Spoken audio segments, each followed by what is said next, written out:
Oh, if it were only so, if to see Tim Walz and Jacob Fry in orange jumpsuits. It's a nightmare out there. This is some show today. Welcome everybody to the front line with Joe and Joe. Sunday morning, I got on my collared shirt, Joe. I'm about to. I guess I call this my Sunday best. I ought to put on a tie for the Lord, and go to mass. But we got to get Joe and Joe in early on a Sunday morning. I hope everybody out there, if you're a football fan, is rooting for the Denver Broncos, because if there's one thing that Joe and I do not want to see is the Patriots in the Super Bowl again. Having said that, we are going into the breach Sunday morning. Please, wherever you're watching this, like, subscribe, share, do all that fun stuff. We got a lot of stuff going on this week. You got Minneapolis looks like Vietnam, Joe, in the 1960s. It looks like something out of like Full Metal Jacket. If you remember, like the scenes in Way City, with those battles with the smoke and the destruction and everything else. And we got to talk about it because it's serious. I think Lutnick went to. I mean, we got some Davos clips to cover. You got Lutnick.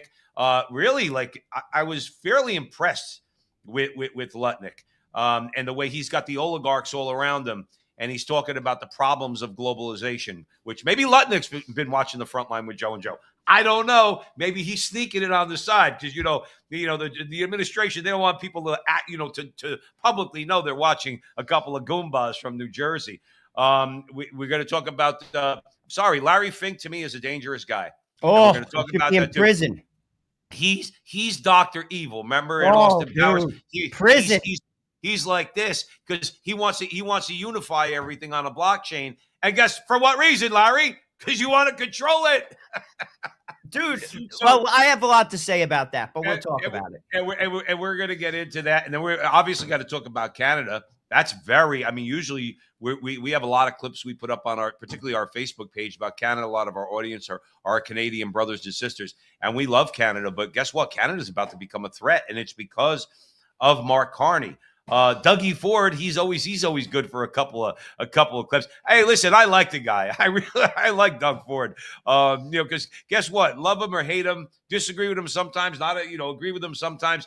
But the guy calls it the way it is. And a black radical, a guy who I don't like. We're going to show you a clip from that in a little while. A black radical talking about something that many people, Joe and I, have been talking about it. Oh, dude, he gets it. He gets it. In other words, black people in America, Donald Trump asked you, what do you have to lose? Okay. And here's a guy saying, basically bringing that question to fulfillment because he's talking about how you want to talk about white replacement theory. Well, guess who's being replaced? Black Americans are being replaced. He gets it, Joe. I'm going to be honest with you. That is that's such an important conversation that the African-American community has to pay attention to because it's reality. They're living in a delusion right now, and it's happening right in front of their eyes. They are being replaced. We've been covering this for years with conversations in basically town hall meetings in Chicago and in the Bronx. If you have a black American, like we're going to show you, I forgot his name, but that we're going to show you, and that guy comes to the table, you know why I'd be willing to talk to him, even though I think he said in the past a lot of things I don't like, is because I know that he is not a slave to the Democrat Party.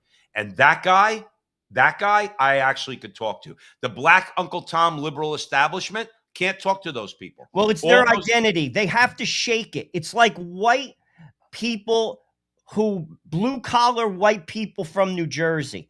It's indoctrination, decade after decade, generation after generation. I'm a Democrat. My grandfather was a union carpenter. This is not that party anymore. That's right. See, this is what people have to understand. It's no longer about Republicans and Democrats. It's about, frankly, right now, good and evil. That's true. That's right. And that does not mean that Donald Trump is a saint. What it means is you either believe in the American experiment or you don't. It's not a Republican or Democrat conversation anymore. And people have to understand that. You're simply being used. Listen, and that is the truth. Michael Jones has pointed out a number of times, right? Got in a little trouble for it. But then again, that guy's used to getting into trouble. He pointed out a couple of times, the Democrat Party, when you have a black conservative or a black leftist like this guy, okay, the Democrat Party's immediate response is put your chain back on and then uses the N-word.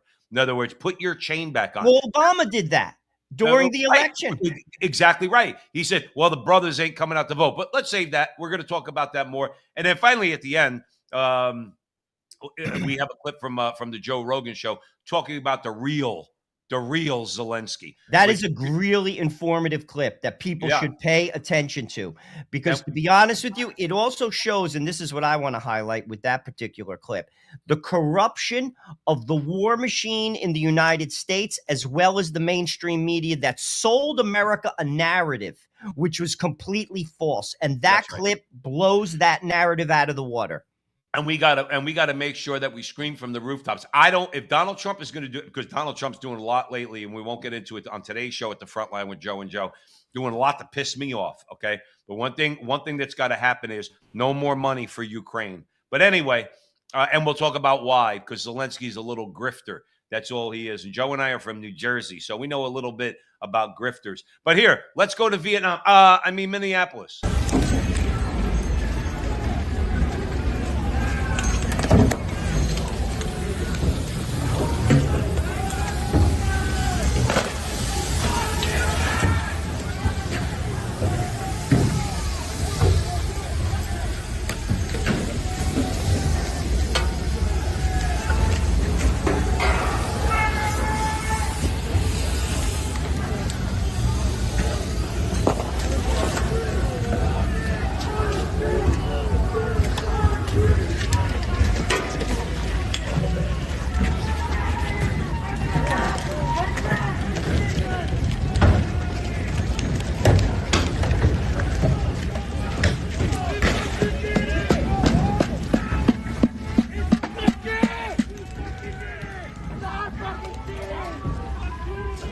This is unacceptable. It's shameful.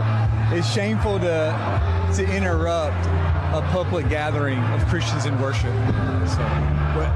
But there were folks who will say, I have to take care of my flock. Okay, but listen, we live in there's a constitution in the First Amendment to freedom of speech and freedom to assemble and protest. We're here to worship. We're here to worship Jesus, because that's the hope of these cities. That's the hope of the world, is Jesus Christ. I want to be very respectful. Please don't push me, though. We're here to worship Jesus. Yes. That's why we're here. Yes. Okay, that's why we're here. Okay. That's what we're about. Don't you think Jesus would be understanding we're about and love these folks? We're about spreading the love of Jesus. But did you try to talk to them as a Christian? No one is willing to talk. Okay. I have to take care of my church and my family, so I asked that you actually would also leave this building. You don't want us to chronicle what happened? Unless you're here to worship. I'm always. Do you see what's going on in this place? Let's start with the second part of that, and then we'll go to the first. I got a comment about Don Lemon. He's lucky that pastor is more Christian than me. He really is, because I wouldn't have been so nice as that and Christian-like and Christ-like as that pastor. I would have said, if you don't get your people out of here in about 3 minutes, if you don't start walking them out, I'm going to walk you out, and every man in this way. The problem is, see, they picked their spot. And if you looked, it wasn't a crowded church. There were women and children there. They knew exactly what they were doing. And I actually am wrong for what I'm saying. And I'm going to tell you why. I'm going to throw it over to you. Because my reaction, because I am a hothead, my reaction is exactly what they would have wanted. You know what I mean, Joe? They did that because they're provocateurs. They are leftist agitator provocateurs is what they are. Don Lemon calling himself a Christian is a joke. Okay, I did a video on this during the week, and I took it down because I had to reflect, and I said, nope, I let my anger get the best of me, and it's not a good video to keep up because I was a little bit too angry in it. But the anger is justified because these people know exactly what they're doing, especially when they're targeting a place where there's women and children. And if you go by the first clip, and you'll get into the news over the weekend, another person got shot. But that person, that loving, sweet person who just wanted to serve the poor, went to where ICE is armed with a gun.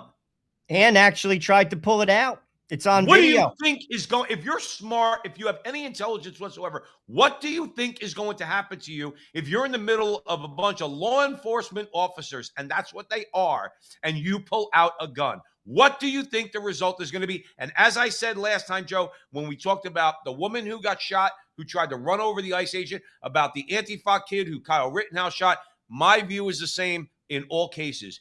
You wasted your life for nothing. You died for nothing. The people that sent you out there actually sent you out there to die so that they can have a martyr. Joe, it's a mess. I need your help. First, the church incident, which took place last week, that was a disgrace. The only mistake that pastor said, this is a shame. You should be ashamed. There is no shame. Right. You're talking to delusional people. Their reality is twisted. The gentleman, one of the gentlemen who's been seen in other riots, they showed a clip. I think his name's Kelly. He has a beard. He was completely off the hinges talking. He was arrested this week, which is good. Literally, if you listen to that man, there is no talking to him. He is completely living in an alternative universe. He actually believes in his mind he is a freedom fighter in his mind. And many of these people actually believe that. That's why, sadly, Joe, they're going to die. Yeah. This is when you do something like this, you confront a police officer and you are armed, you are going to die in any state, in any place, in any situation.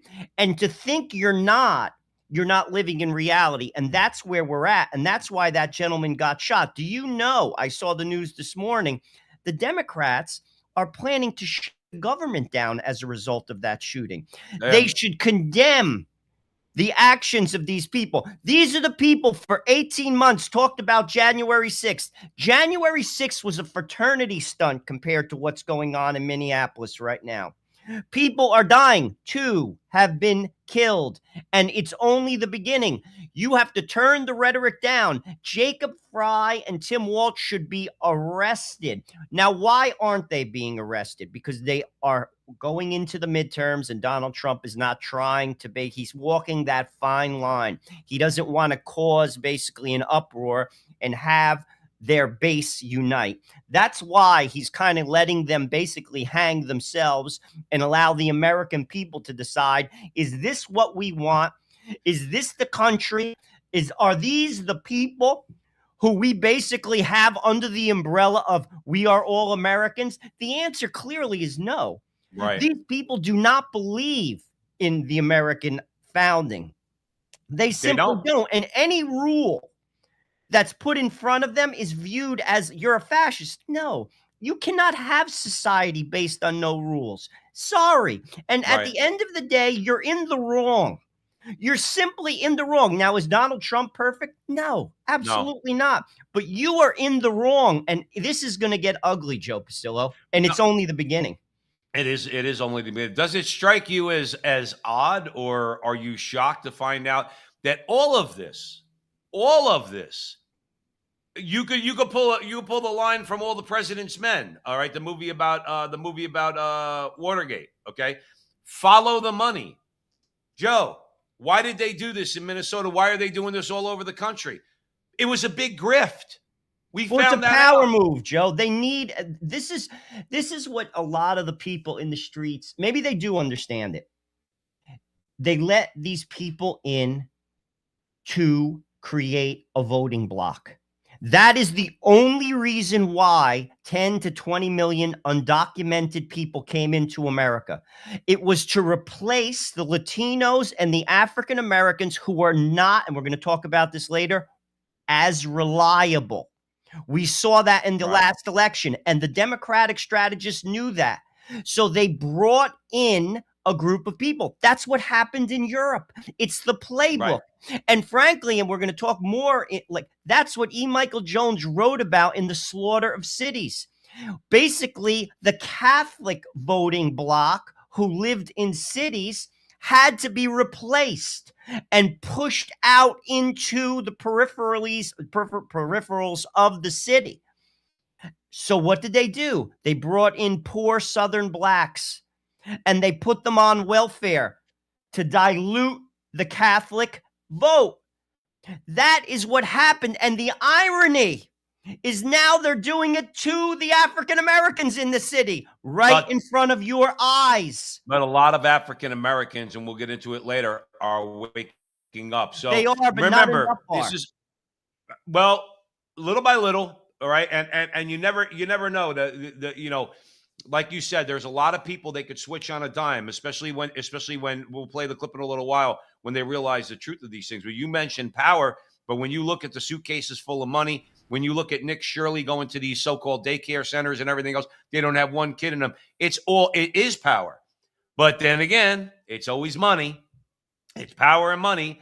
And Jacob Fry and Tim Walz, I mean, listen, when your best response is get the F out of Minneapolis to ICE or Nick Shirley's a white supremacist, then we know that you really don't have anything. But remember, this is the playbook of the oligarchs. This is what they want. So interestingly enough, and if you're just joining us, you're at the front line with Joe and Joe Pasillo, Joe Rossanello. Please share this video.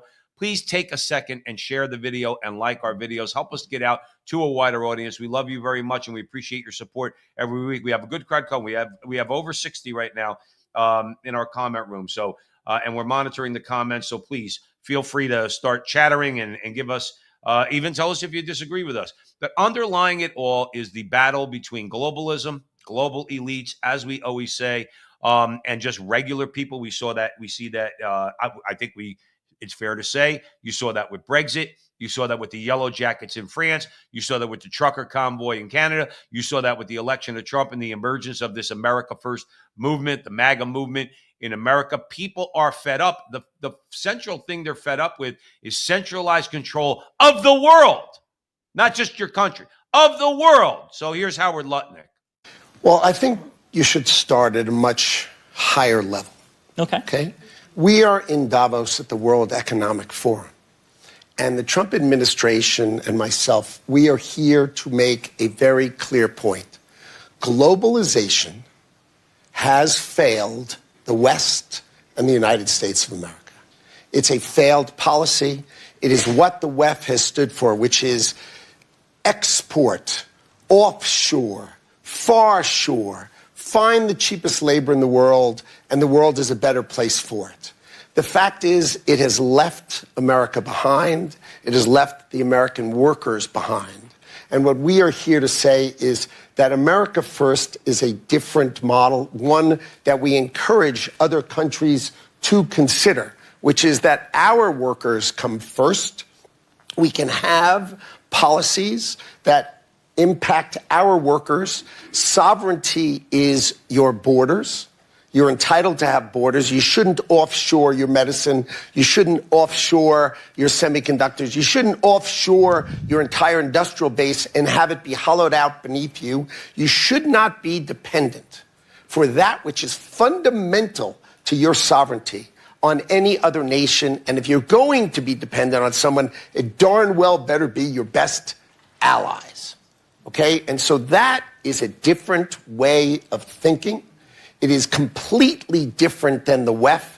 I viewed the WEF as not a flagpole in the middle, but in fact, they are the flag. Whichever way the wind blew, so it blew. You should have solar, you should have wind.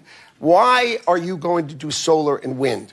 Why would Europe agree to be net zero in 2030 when they don't make a battery? They don't make a battery. So if they go 2030, they are deciding to be subservient to China, who makes the batteries. I mean, to me, it makes all the sense in the world. I did want to post that Perry's in the chat room along with a lot of our other friends. Perry says the belief that a group of billionaires are suddenly working tirelessly for the benefit of the working class really does require a spectacular level of stupid. But here's the thing, Perry.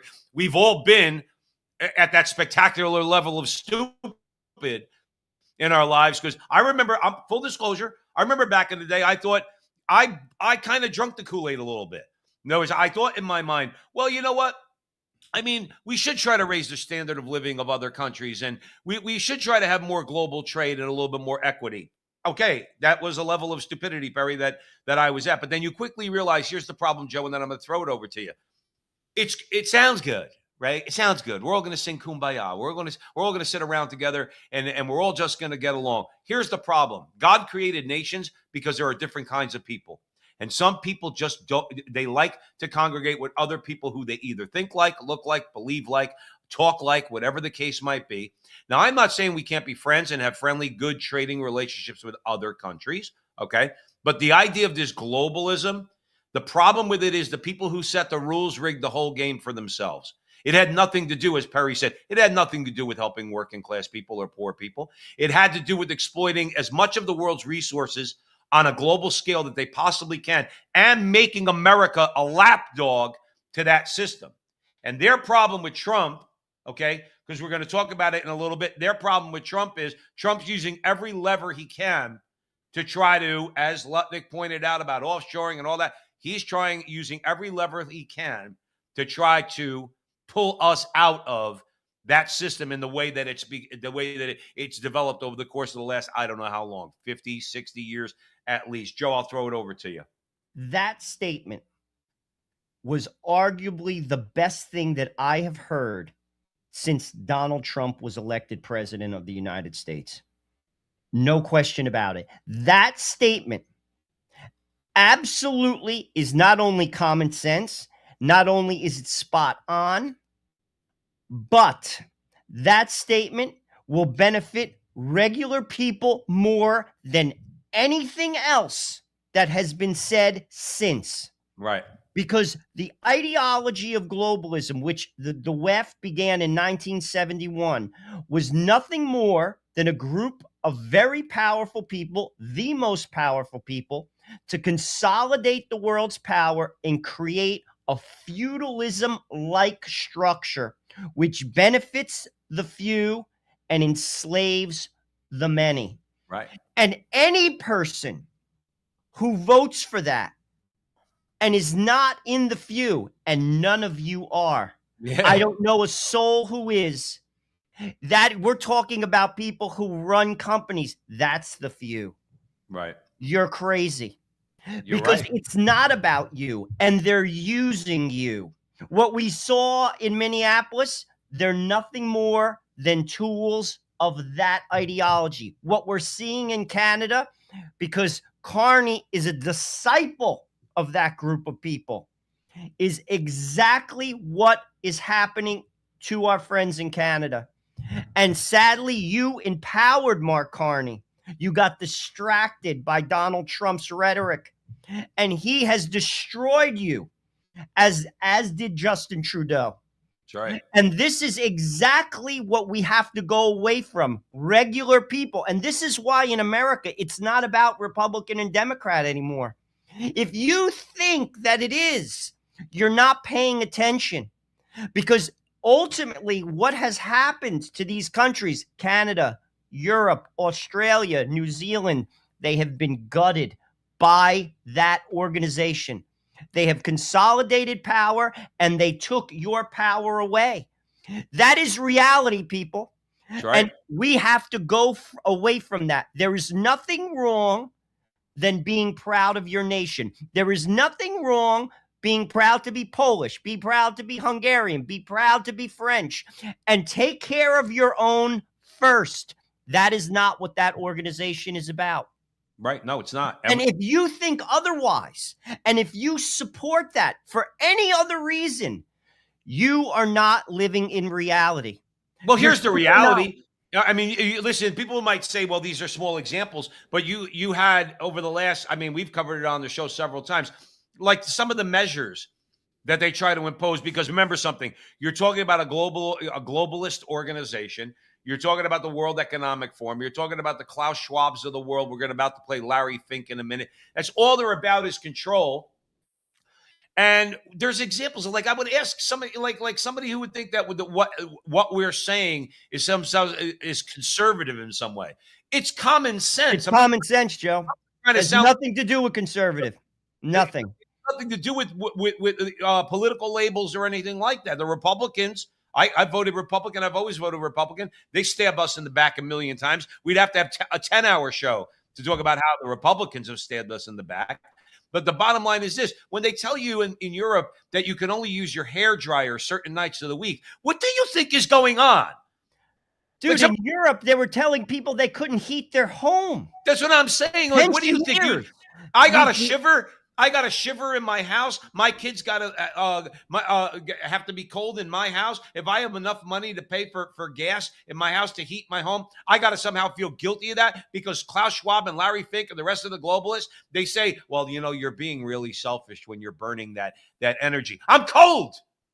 I was living in New Jersey, or I live in Detroit, or I lived in Canada, or I live in a cold place in the world. I need oil to burn. I need to be able to heat my home. You're being very selfish. So you're going to tell me that's just an example. You're going to tell me that if I gripe about that, somehow I don't care about the planet. Okay, I care about my kids. I care about my wife. I care about the fact that they I'm don't care freezing about my their ass off. kids. They have said this. This is what another thing that people, and I invite people to little shout out to Promethean Action. It's a very, very informative group of people.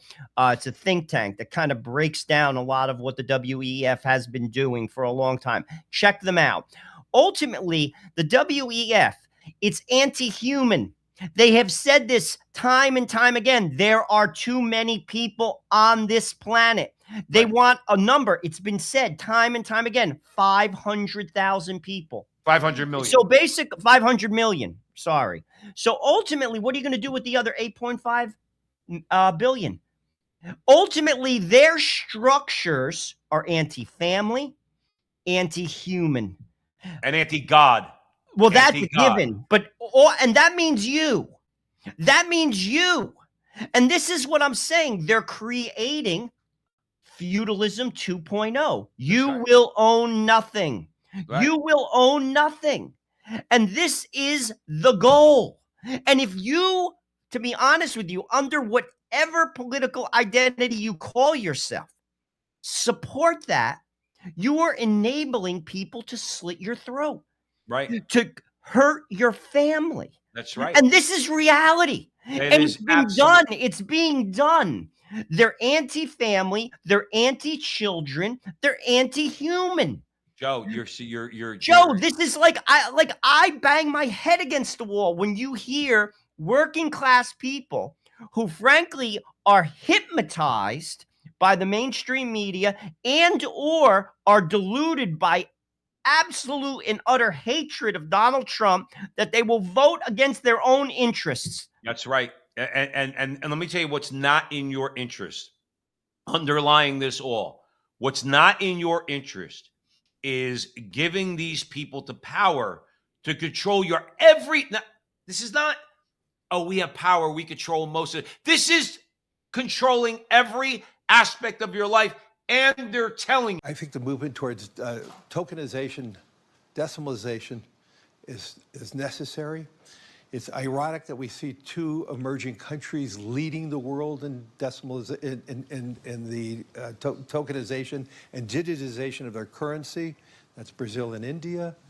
I think we need to move very rapidly to doing that. We would be reducing fees. We would do more democratization by reducing more fees if we had all investments on a tokenized platform that you could move from a tokenized money market fund to equities and bonds and back and forth.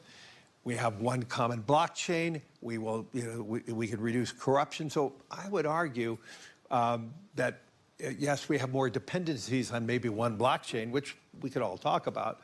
But that being said, the activities are probably processed and more secure than ever. There is so much to unpack when it comes to what happened this week in Davos. I think it was probably one of the most important sessions that they've had since their inception in 1971. But one thing that I wanted to share with the posse is the fact that a lot of attention was paid to the sort of geopolitical reshuffling and, this new world order and the changes to this new world order and what that entails. But there is one thing that I think is very important and we mustn't lose sight of is the fact that in the background, parallel to the AI focus, the topic of many, many of the panels this week was actually on the economics and the new, quote, financial reset that they've been preparing and building out for many years. And so I just want to read a couple of the panel's titles to give a little bit of context to what I'm saying. So you have, is tokenization the future? Where are we on stable coins? A new era for finance, banking accelerated, central banking beyond the mandate. And so what we are seeing is all these heads of central banks, like Christine Lagarde of the ECB, IMF head, WTO head, and various international financial institutions getting together, having these conversations, especially with Larry Fink, the new mayor in town, the co-interim chair, leading many of these discussions. And what we have to understand is that there is this reset that is coming, this 100% digitalization of the entire financial structure. I mean, we're quasi entirely digitized when it comes to our financial services and the financial system, but we're talking about a 100% digitalization with CBDCs, with stable coins coming. And this is a topic that is very dear, especially to Larry Fink, who has been pushing tokenization extremely hard over the last few years. That's all you need to hear. I want Larry Fink controlling the currency. I want Larry Fink controlling all transactions, real estate, stocks, bonds, mutual funds, currency, all of it.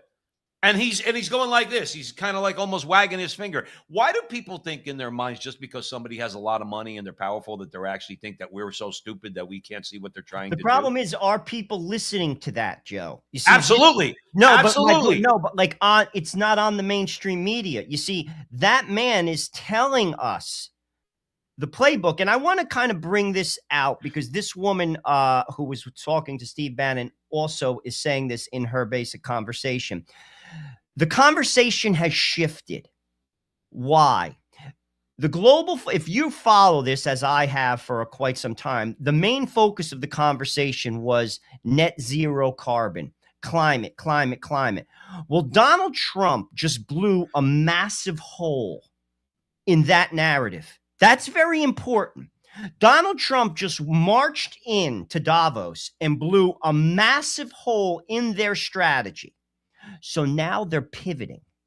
The new pivot is blockchain.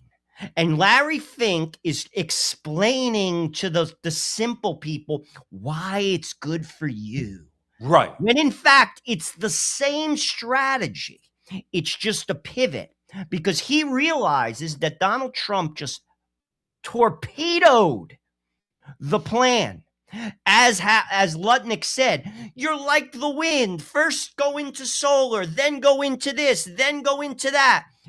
They were lying. It was nothing more than a distraction, and now it's a pivot.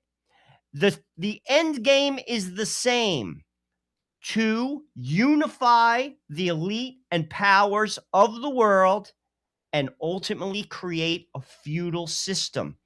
Notice he said it limits corruption. Wrong. It increases corruption. It takes your power. It also controls you.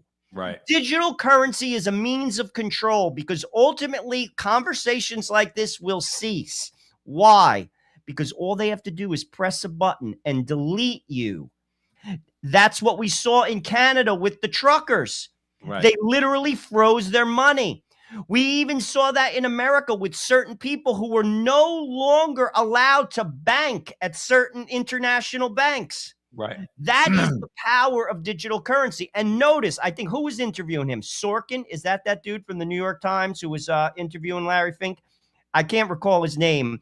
Dude, he was laughing. Did you see the smirk on his face? Right. He knows. He knows. It's not even a good lie, Larry. I knew that 1 second he was going to turn around and say, "We know who you are, Dr. Evil." 100%. Larry Fink is a charlatan. And any person, again, if your political ideology supports that of Larry Fink, dude, you don't get it. I'll be honest with you. You just simply, if your hatred for Donald Trump allows Larry Fink to get into your life and affect your family, as it did in Canada, that's what Mark Carney masterfully did. He pivoted your financial hardship away from your mind to Donald Trump. Well, that's what's happening in America. Larry Fink, and that's what Joe Biden was all about with the Paris Accord. That's what what's his face in the UK? What's that? guy's Keir name. Starmer or Boris Way Johnson? before him. Way before him. Tony Blair? Tony Blair did. That's what George Bush was about. We Right. have to go away from that. And Right. again, it's as simple as, do you want to have your own autonomy in this world as we have always had in America? Because if you do, you have to oppose what Larry Fink says. I mean, it's just as simple as that, No, Joe. the problem is, and I told you, I know it's anecdotal, but I've told you before, I've had conversations in my life with people who, yes, are on the political left, who have told me straight up, I would love to have a place where I don't have to have any responsibility. In other words, where all I have to do is What just. world do you live in?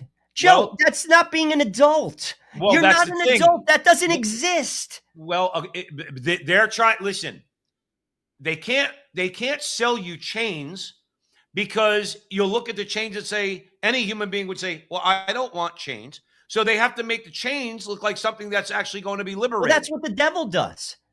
I mean, Yeah. This is like what I'm saying. Like we have to be an adult. This isn't heaven. And it's never going to be. And any government that basically sells you this idea of heaven on earth has never succeeded. No. Ever. Look at history. So no one's going to take care of you. This is not the way it works. You're not an adult. If you think like that, you're not an adult. Well, that's why we have to be, and we're going to move on to Mark Carney. You're joining us here at the front line with Joe and Joe. That's why we have to be louder than these people. And we have to be, again, my hothead in this wants to tell people who think like the person I just described to you, wants to say, why don't you just shut up? Or why don't you wake up?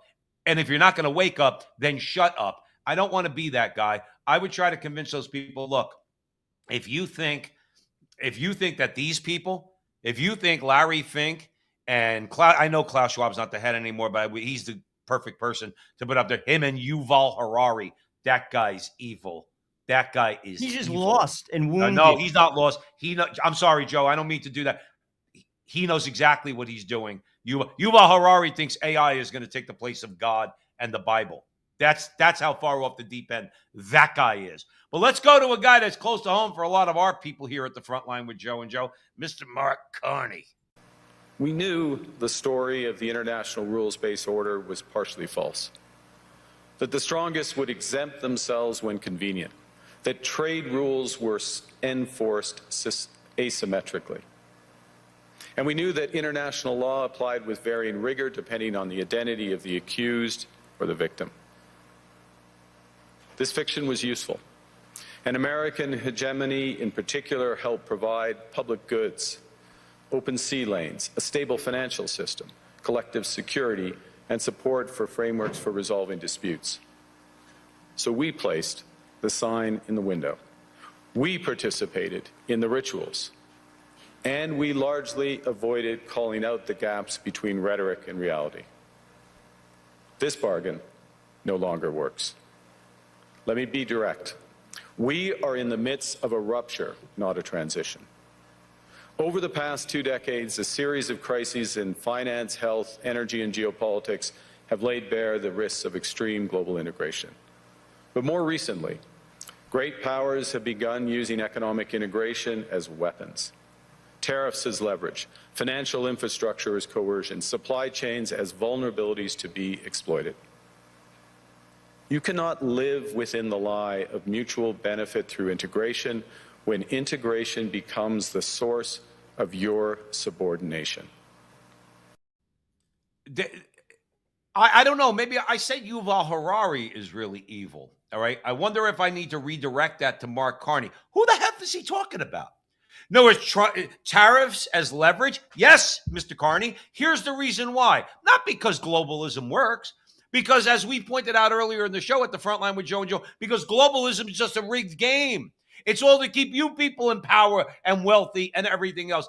That's why we're using tariffs as leverage and all the other things that he mentioned. You're offering people chains when people don't want their chains anymore. And we elect a guy like Donald Trump who wants to get those chains, at least on the economic front, get those chains off of me. Then you say, well, these countries are acting a little bit too autonomously. Right. Right, because you sold everybody a bill of goods. The WEF, the globalists, the New World Order types, sold everybody a bill of goods. And the thing is, we also know that within that globalist structure, it was only designed for one reason. It was designed to keep people like you wealthy and powerful. And we don't want it, Mr. Carney. It's very simple. And I know the Canadian people, their elections are rigged the same way our elections are rigged, the same way the elections are rigged in Europe, because a lot of people, if the elections were true, these people wouldn't get elected dog catcher and nobody would give them power. But Joe, you got to help me with this guy Carney, because he's complaining that people in America, because that's who voted for Trump. 80 million people in America voted for Trump, okay, to do exactly what you just described, Mr. Carney, and you can't stand it. What Mark Carney said there that is true is it is a rupture. I appreciate his candor. It is a rupture. And Howard Lutnick basically said the same thing. We are going in a different direction. Why? Because it doesn't work. But here's the deal. Canada, all the people in our chat room right now who are from Canada, he doesn't care that it doesn't work for you. You see, this is what people can't comprehend.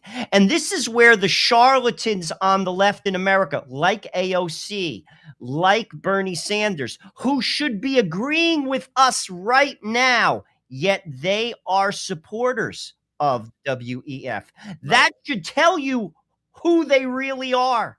Right. Because this isn't about saving the environment. This is about feudalism. And Mark Carney is a disciple of that. You see, Justin Trudeau was a better politician. Mark Carney is a banker and a tried and true globalist. And he is executing on the rhetoric of Justin Trudeau, and he has destroyed you. And it's your job to vote him out, to educate your people. Mark Carney is absolutely a poison. But Joe, he's a true believer. And ultimately, Mark Carney, that was a declaration of war with the United States of America. And since that statement has been made, Donald Trump recently said that he is going to basically put 100% tariffs on Canadian goods. He also basically said in no uncertain terms that he will permit Canada partnering with China to work against the interests of America. And Douglas Ford, who we're going to talk about shortly, is echoing that, saying that Carney is out of his mind for basically saying these things and making this declaration of war, which it was. Ultimately, he's another one who is fully on board with an ideology. He is anti-human. He is anti-Canadian citizen. Get that through your head. That's what that statement is all about. And he means every bit of it, Joe Pasillo. Well, listen, all you have to do is look at who he just partnered with. When you want to look at the gravest human rights abusive regime in the world, okay, go look at China. And he's willing to form this, I don't know what sort of an alliance it is. I don't know what the details would be, an alliance with China. Do you really think that's going to happen, Mr. Carney? Do you really think that Donald Trump and the American people are not going to understand, especially because social media now, with the message could get out there, whereas in the past it had to go through the mainstream elitists and at MSNBC and CNN, and now with social media. You think we're going to stand for that? No. And let me tell you something again. Carney doesn't care about the Canadian people. He'll blame Donald Trump if Donald Trump slaps 100% tariff on there, because China is going to look to move their goods into America through through Canada. And Donald Trump's going to slap 100% tariff on them, all right? And the Canadian people are going to suffer. And Mark Carney does not care. He's just going to get up there and he's going to blame Donald Trump and blame the Americans for using the leverage of tariffs. Right. Because tariffs work. Because tariffs can be used to fight against you, Mr. Oligarch. And it's you who are going to be the one that are going to be hurting the Canadian people. But you mentioned them, Joe. You mentioned Dougie Ford. Let's see what Dougie's got to say. Sure, if President Trump wants Chinese spy vehicles coming across the border, but I'm betting the answer is no.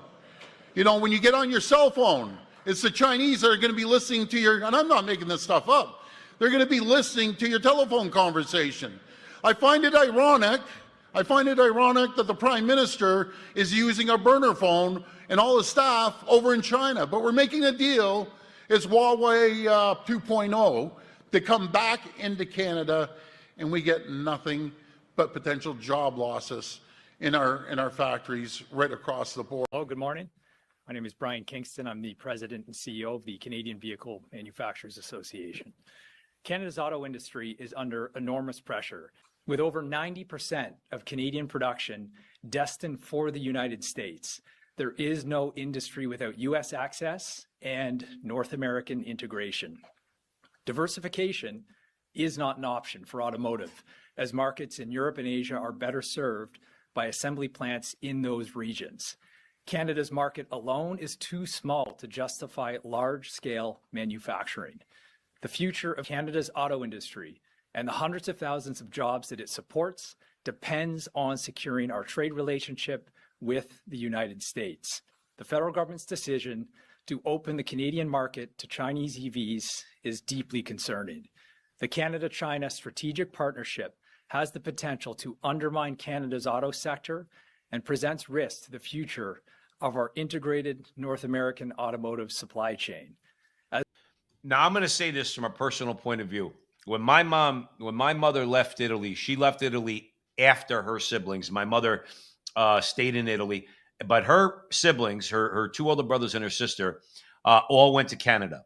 Okay, so I have family in Niagara Falls, St. Catharines, in that area. Okay, they all worked in the auto industry. My Uncle Joe worked for Ford. Okay, my Uncle Tony worked for General Motors. Okay, my Uncle Benny. It was so. And then the reason why I'm bringing this up is because I saw what Niagara Falls was like, Joe, from the time I was a little kid. Niagara Falls looked just like America. People woke up every day, went to work. A lot of them in the auto industry. Okay, they made good livings. They were union jobs. They provided for their families. They were able to thrive in Canada. Do you hear what Kingston just said? Did you hear what they're doing? Did you hear what this deal with China would do? Every one of those auto jobs, and it's already been decimated. It's just going to get decimated even more. Now, I'm not for a NAFTA type agreement. Okay, when I was young and stupid, I was. All right, but now I'm a little smarter as I get older. But I do think there should be access for Canada and Mexico, and there should be a trade agreement with a lot better protections for workers than, let's say, NAFTA afforded. But Kingston is right. Without America as a market for their cars, Joe, there is no auto industry in Canada. Who's going to be buying Canadian vehicles or vehicles that are manufactured in Canada? Without America, nobody. And who gets hurt? All those workers. Joe, I'll throw it over to you. Mark Carney could care less. That is the whole thing. Mark Carney could care less, because then again, it's an ideology. It's not about you. And ultimately, he probably knew that. He's not dumb. He will just deflect, distract, and keep pushing forward.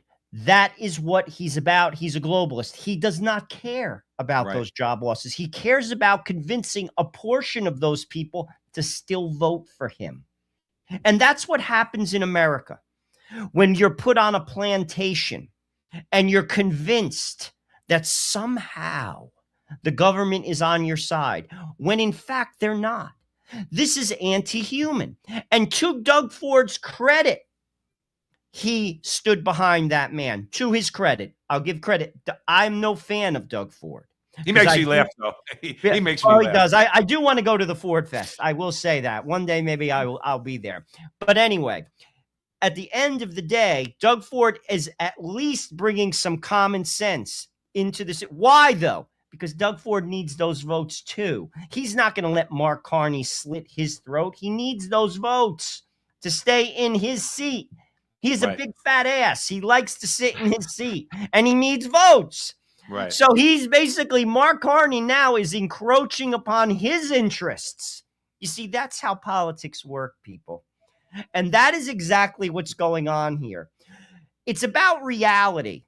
And it's about politicians distorting that reality. And frankly, Mark Carney is all about that distortion of reality. 100,000 votes, 100,000 jobs disappearing. Does he care?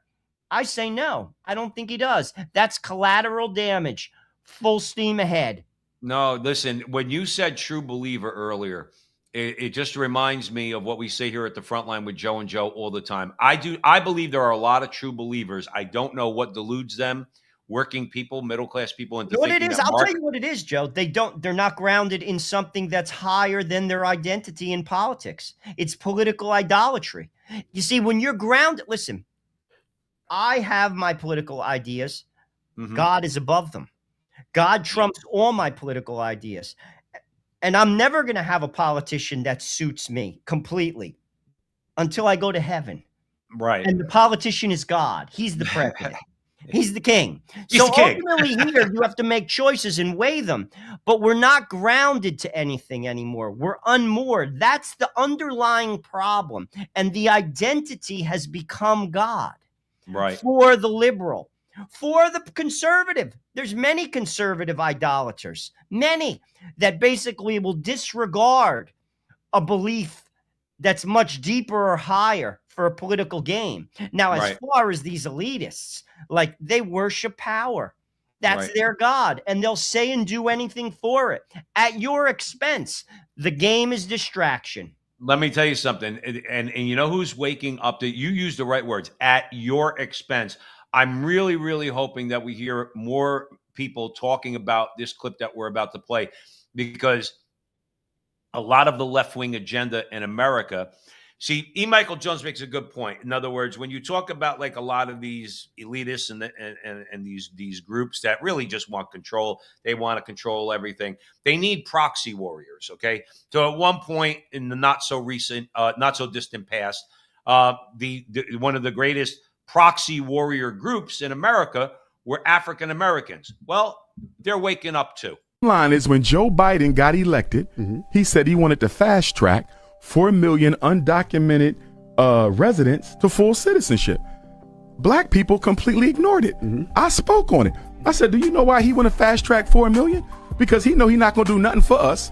We ain't going to be motivated to vote for him November. So what he's going to do is have these migrants already set up with citizenship so they can replace the black vote that he loses.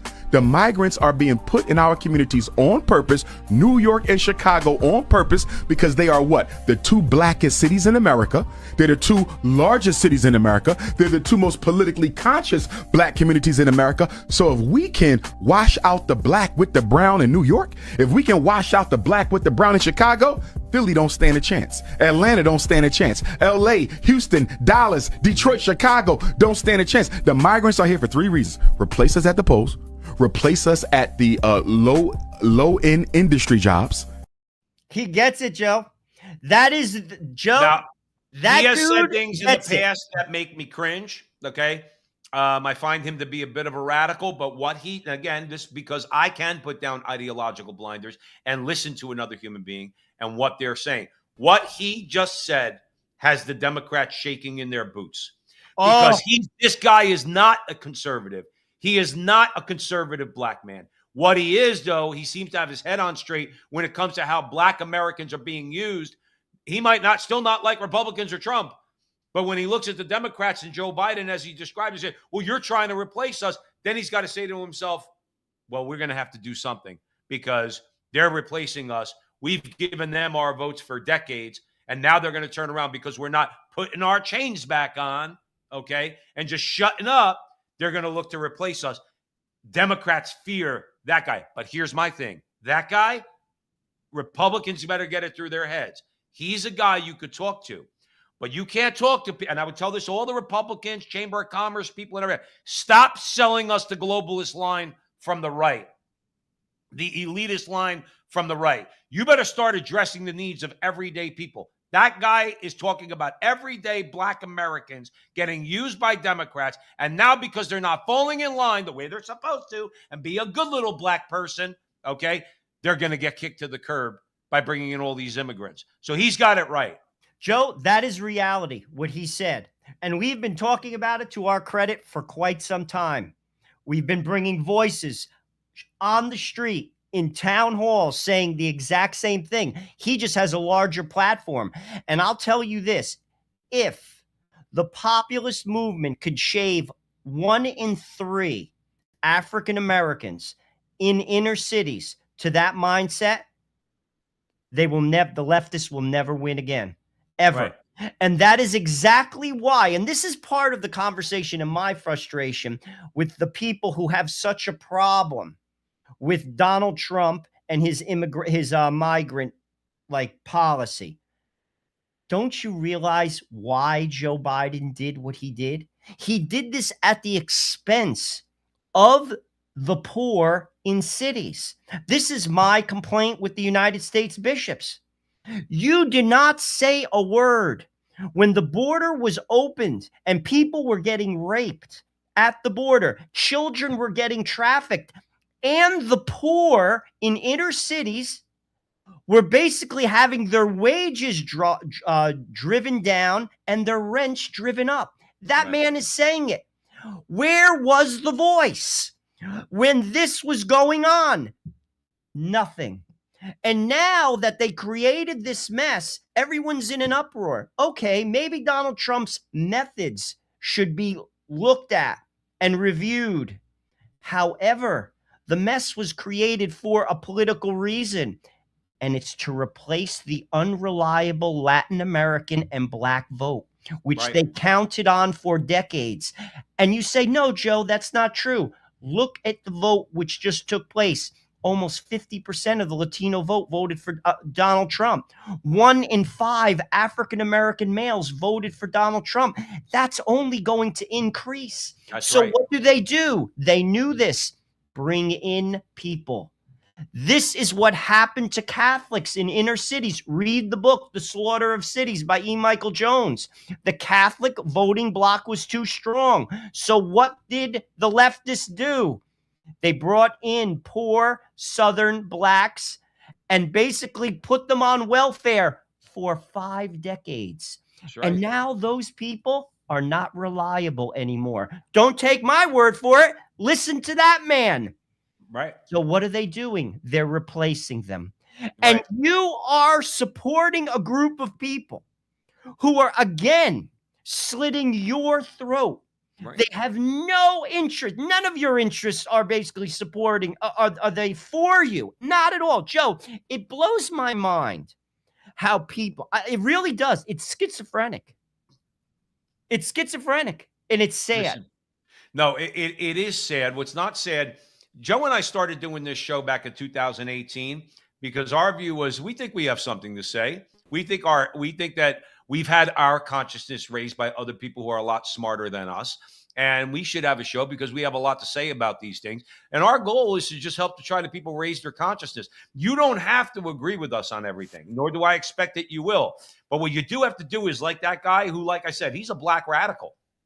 He has said things about so-called white people that I can't stand. But on that point, he is 1,000% right. And black people maybe need to listen to that. You need to take off your chains. And I'm sorry, if you think somebody, because they have an R at the end of their name, in other words, Republican or conservative, or they voted for Donald Trump, or because the color of this happens to be different than yours, if you think that I'm your enemy, I'm not your enemy because I don't want you in chains. Joe Rossinello doesn't want you in chains. That man that we just played does not want you in chains.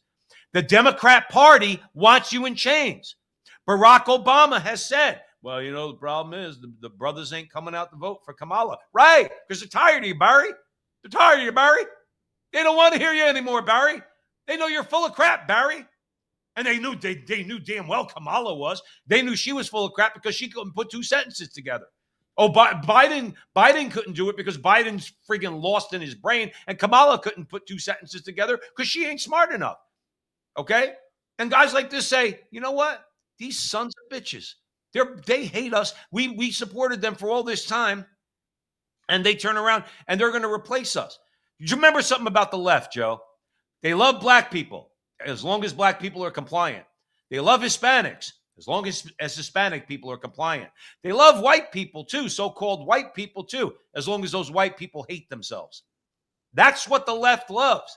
They love people who have no problem destroying their own communities. They have no problem with people who experience self-loathing. In fact, the left tries to instill in you that you need to hate yourself simply because of the accident of birth that you happen to have skin that's white. And that's a whole talk about, racial and ethnic identity. America is a time for a conversation for, for another day. But yeah, so let's hope people keep waking up, Joe, especially to what the Democrat Party in particular, and in particular in blue states, have done to the African-American community. So let's talk a little. We're going to end the show.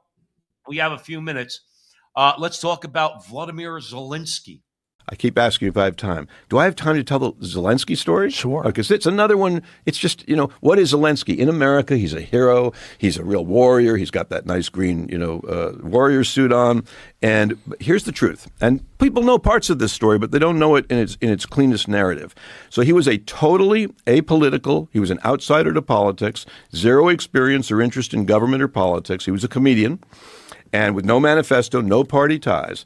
And he does a TV show, a planned TV show called Servant of the People. And the main character in the show does a YouTube video that calls out oligarchs and corruption and eventually becomes popular and is drafted as a protest candidate and eventually becomes president. So Zelensky played on a TV show a person who becomes president by popular demand. In real life, the TV show is supported by an oligarch named Kolomoisky, who owned the TV channel. And Kolomoisky did a huge nonstop promo on that TV show to make it the #1 show. Primetime slots and ads everywhere and crossovers with the news and what have you. 2018, a year before the show goes off the air, Zelensky forms a political party called Servant of the People, the same title as the show. And in no press release, secretly done, and then he does another season of the show. And in April of 2019, he announces his actual candidacy on Instagram. He has no campaign, no rallies, no real platform. He skips the presidential debates. Others attended. He avoids press conferences, and the few that he did were in the beginning were really bad.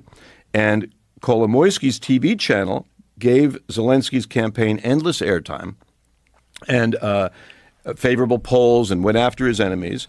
The U.S. intelligence agencies, CIA and NSA, helped, U.S. spending $5 billion, by the way, on democracy campaigns in Ukraine, funneled through NGOs.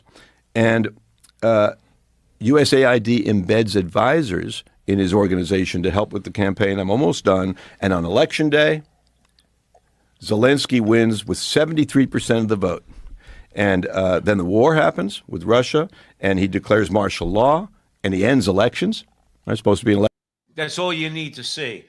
And the fact is, all that whole apparatus that was set up that the gentleman was describing on the Joe Rogan show, but then you also have the cherry on that Sunday is then the CIA obviously stepped in, and they made sure that Zelensky was going to be in power. And why? It goes back to the original conversation. NATO and their goals, their globalist goals, they needed to make sure that they could force a war with Russia. They've been doing it for decades. Say on the show, I'll say it till the day I die. This is not Putin's war. NATO caused this war. NATO caused 1 million deaths. NATO did this to the Ukraine. You can't blame a leader of a country. I don't care if it's Kim Jong-il. I don't care if it's Kim Jong-un. Okay, excuse me. All right, I don't care if it was Joseph Stalin. Okay, the fact is that any leader is going to do what's in their national interest, and Putin was doing what was in the interest of the Russian of his country, of Russia. And NATO just kept going up to the line, and they needed a puppet. The CIA, which is globalist, E. Michael Jones, going back to him again, he'll tell you all about the CIA, okay? Just like they've done in so many parts of the world since the end of World War II, okay? They went in there and they made sure Zelensky was installed as a puppet. We've said before, he's a homosexual, he's an actor, he is he's never had any experience, okay? He was put there so that he could be a puppet for those who want to perpetuate this war. That's what it is. And it really needs to come to an end. I'm hoping that it does. Ostensibly, there's been some progress there. We shouldn't give any more money. Oh, we shouldn't not give it any more money. But he hit the nail on the head. It's a CIA operation. And NATO is at fault for doing all this. They caused this war in the Ukraine. They're the ones that need to do something to end this war, not just the United States. Ultimately, the reason why a lot of Americans don't understand what's really going on in the Ukraine, because they're only looking at a certain period of time. There was an agreement. It was called the Minsk Agreement. Basically, what that agreement said was it was between Russia and NATO, and it said that Ukraine is off limits. Ukraine could not move east. Well, the Soviet Union collapsed, and believe it or not, Vladimir Putin asked to be in the NATO, and George W. Bush turned him down. Why did he turn him down? Now, we're going way back now, people, not just at the point when Vladimir Putin went into Ukraine. Why did he turn him down? Because America and NATO thought Russia was weak. As the statement went, they're nothing more than a parking lot with gas. That was who said that? The dude who ran for McCain. McCain. That was his famous statement. They're nothing more than a parking lot that has a gas station on it. Well, wrong. Because they thought Russia was weak.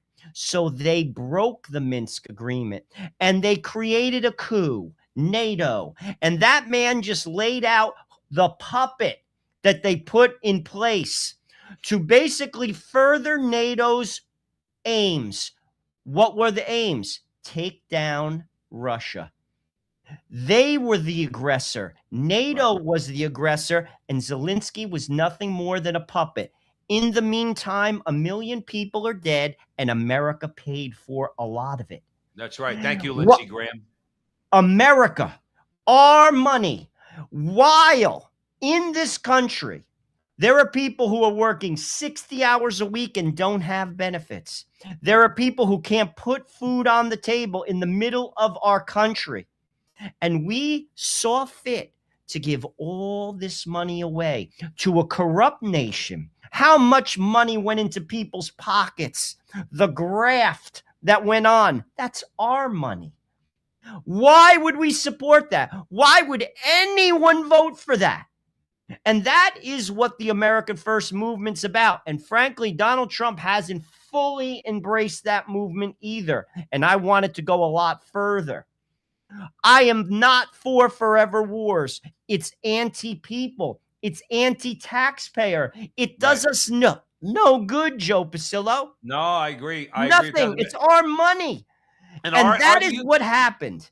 If real quick, do you think that like everything going on with Carney and China, it strikes me there are some parallels. They're goading us the same way that NATO. They kept poking Putin. They kept moving the line, moving the goalpost closer and closer to the Russian border. Aren't we in a similar situation? Maybe I'm completely off, okay? I'm not a geopolitical guru, but aren't we in a similar situation if China blatantly allies themselves with Canada and on our border tries to enforce what China wants to do? And kind of be a check on us and encroach on us a bit. Joe, I'll throw it over to you for the final word. What I would say is this: just as Russia did not permit the Ukraine to go along with NATO, we would never permit that to happen. There is no. I would even say it could be a president that is far left, because the military-industrial complex sadly doesn't answer to the president of the United States. The State Department doesn't answer to the president of the United States. And no matter who the president is, it seems that America is forever in war, no matter what the people say. There is no way America would be for that. And that's what Dougie Ford, to a degree, alluded to when he said, do you actually think that Donald Trump is going to tolerate, or any president for that matter? That's where Mark Carney is delusional. He has a mind virus, like Rosie O'Donnell. He has a mind virus. Did you have to mention Rosie O'Donnell? No, but she's another one who has a mind virus. Yeah, You're not thinking clearly that you would think that America would tolerate that. And Donald Trump has already made a statement. He's going to put 100% tariffs on all goods. You declared war on a neighbor, which you need. Right. You need. Again, ideology over people. Do you think the Cuban government cares about the Cuban people when there's basically embargoes put on goods? Do you think the Iranian government cares about the Iranian people? No. Well, the Canadian government does not care about the Canadian people.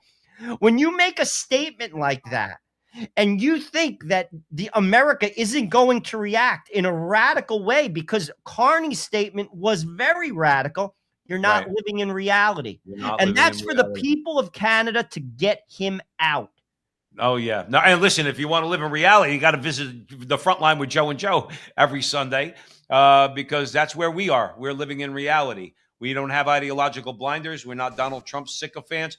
I'll listen to the left if they have something good to say. So will Joe. We want good ideas. We want ideas that are going to benefit everyday people, not Carney, not Larry Fink, not the elites in America or in Hollywood or whatever. We live in reality. The reality is we're getting trampled underfoot. The reality is that we have to fight back. Right now, at this moment in history, the greatest weapon we have is social media. Because it's a pure free marketplace. It's not controlled. Even the oligarchs at Google and Facebook backed down. In other words, when they got busted colluding with the government to try to silence voices during COVID. Okay, this is our biggest weapon: is information and making sure people have it.